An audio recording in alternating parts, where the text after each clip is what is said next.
What does it actually mean to live a good life? It's a huge question, right? Well, today we're going to dig into this really powerful ancient blueprint that's designed to answer exactly that. Think about it. It's a question people have been asking forever. What's the secret sauce? What's the formula for a life that feels complete? Is it all about purpose? Or is it about money and success?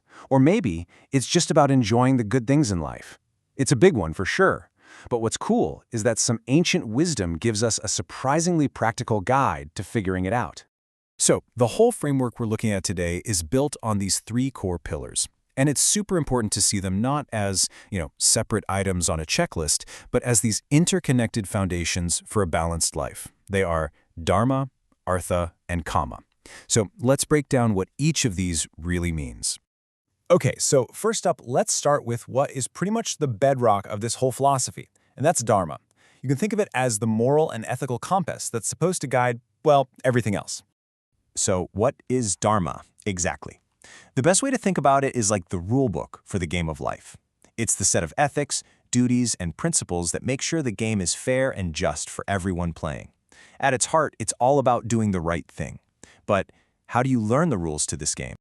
Well, what's really interesting is that the source text answers that question for us, directly. It says the wisdom of Dharma can be found through two totally different paths, which, honestly, makes it accessible to pretty much everyone.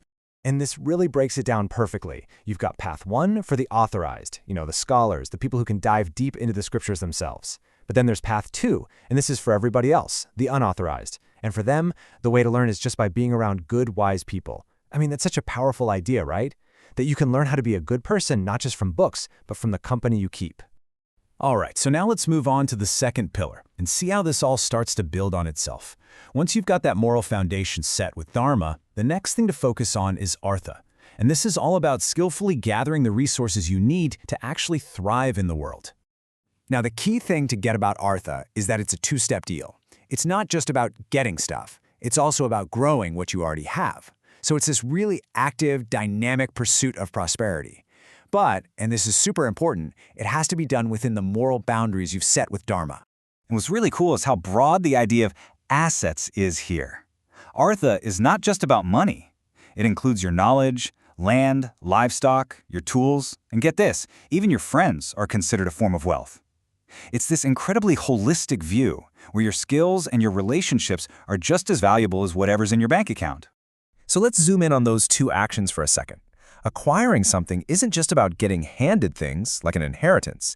It's about creating new value, like planting crops and growing food.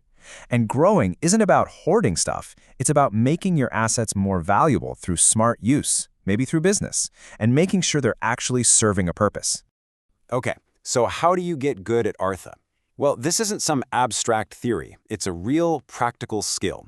And the advice is to learn from the people who are actually doing it. Watch how successful people operate. Listen to the experts. But most of all, learn from the people on the ground. The merchants, the farmers, the folks who are creating and trading value every single day. And that brings us to our third and final pillar, Kama. So you've got your moral compass, you've got the resources to live well, now what? Kama is about the enjoyment, the pleasure, the experiences that make life feel rich and colorful and actually worth living. You could say it's the whole why behind all that hard work of Dharma and Artha. Now, a lot of people translate Kama as just desire, but honestly, that's way too simple. The text gives us this much more precise definition.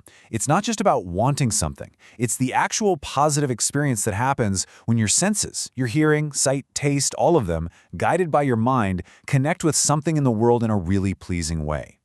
And this breakdown of how it works is just fascinating. It's like a clear psychological process. Check this out. It starts with the self, which has an intention. That connects to the mind. The mind then points the senses, your eyes, your ears, whatever, towards something. And when that connection is a good one, the result you feel, that is pleasure. That is Kama. It's a really mindful, really intentional way of looking at enjoyment. So, there you have it, our three pillars. Dharma, the moral compass, Artha, the resources to thrive, and Kama, the ability to enjoy it all. But the real secret, the real art, isn't just knowing what they are. It's about seeing how they all work together, how they're supposed to balance each other out. And this table just lays out the whole blueprint perfectly. See how it works? You start with your foundation, Dharma, which you learn from wisdom and good people. On top of that, you build your artha, your prosperity, by learning from the experts out in the world. And once those are in place, you can truly experience kama, or pleasure, through your own senses.